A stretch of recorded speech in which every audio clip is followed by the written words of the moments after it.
Assalamualaikum warahmatullahi wabarakatuh. Perkenalkan, nama saya Adinda Putri Aryani, NIM 2210101059. Di sini saya akan membahas tentang sistem respirasi atau sistem pernafasan. Ini adalah tampilan anatomi sistem respirasi pada tubuh manusia. Di sini kita bisa lihat dan kita bagi secara garis besar, ada sistem respiratoris di bagian atas dan sistem respiratoris di bagian bawah. Untuk sistem respiratoris bagian atas dan bawah kita pisahkan oleh suatu struktur yang kita sebut sebagai laring. Nah, di sini kita mulai dari sistem respiratory bagian atas. Di sini ada hidung, kemudian ada concha nasalis. Concha nasalis ini merupakan tonjolan pada hidung, nanti kita akan perbesar lagi. Kemudian ada kavitas nasi. Kavitas nasi itu adalah rongga pada hidung, kemudian akan berakhir pada nares internal atau kita sebut sebagai koana.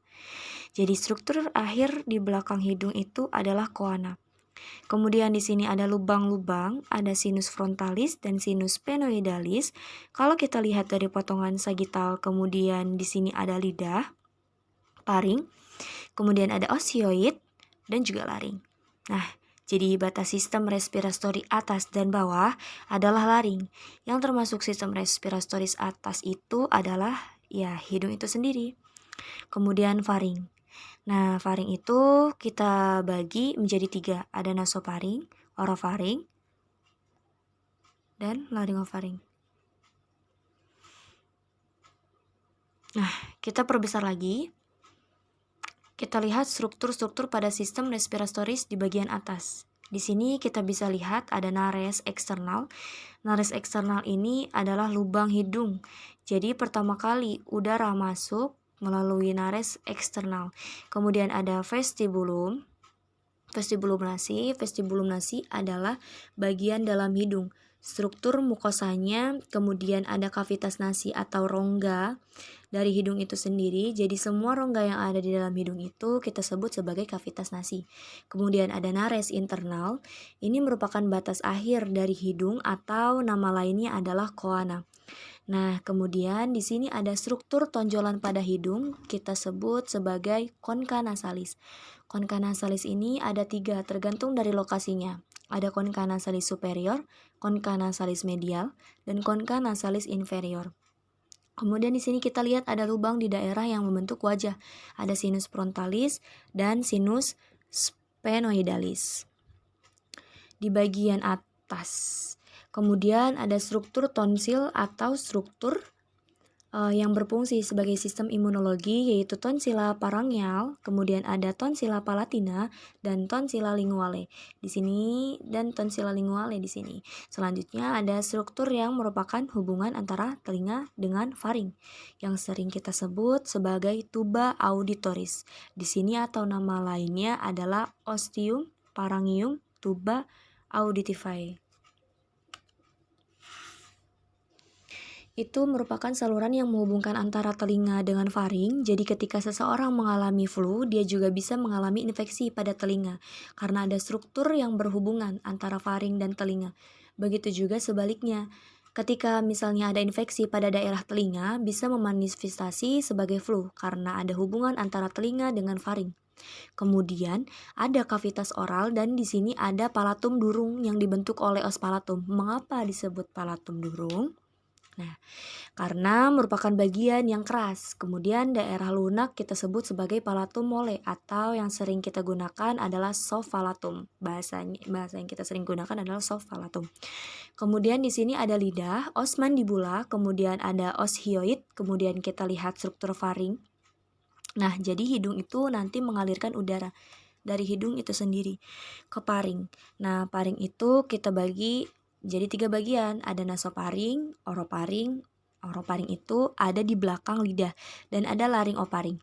Jadi ada 3 bagian dari paring, ada nasoparing, oroparing, dan laringoparing. Kemudian di sini ada epiglotis. Nah, epiglotis ini adalah struktur yang berfungsi untuk mencegah makanan masuk ke sistem pernafasan.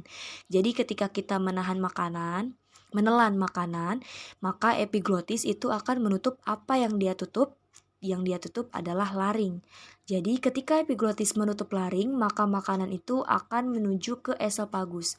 Kemudian di sini ada esofagus glotis, vokal float atau pita suara, kartilago tiroid, kartilago krikoid, kemudian ada struktur trakea itu sendiri. Kemudian ada kelenjar kelenjar tiroid. Kemudian ada kelenjar tiroid atau thyroid gland.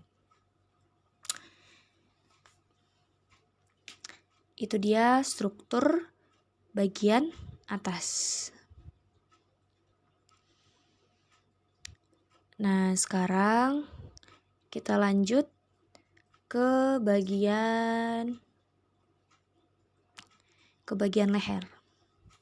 Leher yang depan dulu atau kemudian kita lanjut ke bagian leher. Nah, di bagian leher ini kita bisa lihat struktur yang paling atas adalah epiglotis, kemudian ada osioid, kemudian ada kornu dari osioid itu sendiri, kemudian ada ligamen-ligamen yang menghubungkan antara kartilago tiroid dengan osioid, kita sebut sebagai ligamentum tirohiroid. Kemudian ini adalah laring, kemudian ini adalah kartilago tiroid. Kartilago tiroid tadi terhubung dengan osioid melalui ligamen tirohiroid. Nah, ada tonjolan pada kartilago tiroid yang biasanya membentuk jakun pada pria. Kita sebut sebagai laryngeal prominensia atau prominensia laryngealis. Atau Adam's apple. Kemudian ada kartilago krikoid di bagian bawah dari kartilago tiroid. Nah, struktur yang menghubungkan antara kartilago tiroid dan kartilago krikoid adalah ligamentum glikotiroid. Jadi sesuai namanya. Kemudian ada trakea. Kemudian ada trakea, kemudian trakea itu dibentuk oleh kartilago di trakea, kemudian hubungan antara kartilago krikoid dengan trakea kita sebut sebagai ligamen glikotrakeal. Jadi ini tampilan laring pada posisi anterior. Kita berpindah pada posisi posterior atau dari belakang. Nah, di sini kita lihat struktur yang paling besar kita sebut sebagai epiglotis. Kemudian ada ligamentum vestibulare, kemudian ada ligamentum vokal. Ini berfungsi untuk mengatur pita suara. Kemudian ada kartilago tiroid dan ada kartilago artenoid, juga kartilago trakea. Kemudian kita lanjut dari trakea ke bawah, itu nanti yang akan bercabang menjadi bronkus primer. Jadi bronkus primer itu merupakan cabang pertama yang merupakan cabang langsung dari trakea. Kemudian akan membentuk bronkus sekunder, lalu bronkus transier, kemudian bronkus yang lebih kecil, kemudian berbentuk bronkeolus. Bronkeolus nanti terbagi dua, ada bronkeolus terminalis dan bronkeolus aspiratori. Kemudian membentuk alveolus. Jadi ini adalah urutan dari saluran nafas ya. Urutan saluran nafas tentunya di bagian bawah. Selanjutnya kita mulai dari paru. Jadi ini permukaan lateral dari paru. Kita lihat paru kiri dan kanan. Nah, kedua paru itu mempunyai struktur yang berbeda, tapi kita lihat strukturnya yang sama dulu. Kita lihat ada paru kanan dan paru kiri, dextra, sinistra, kemudian di sini ada lobus superior atau lobus atas dari paru, kemudian ada lobus inferior. Pada paru kanan itu ada tambahan lobus, yaitu lobus medial. Jadi pada paru-paru kanan ada 3 buah lobus, dan pada paru-paru kiri ada 2 lobus. Kemudian batas antara lobus superior dan lobus inferior adalah incisura obligus. Batas antara lobus superior dan lobus medial adalah incisura horizontal. Kemudian kita lihat di sini ada apex dari paru dan ada basis dari paru. Nah, kalau dilihat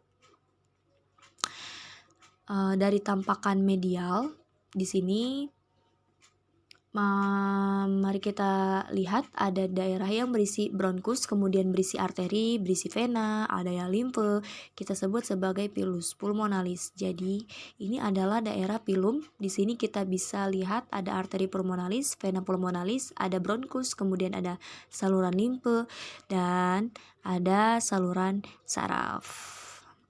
Nah, itu tadi penjelasan mengenai sistem respirasi atau sistem pernapasan. Terima kasih. Wassalamualaikum warahmatullahi wabarakatuh.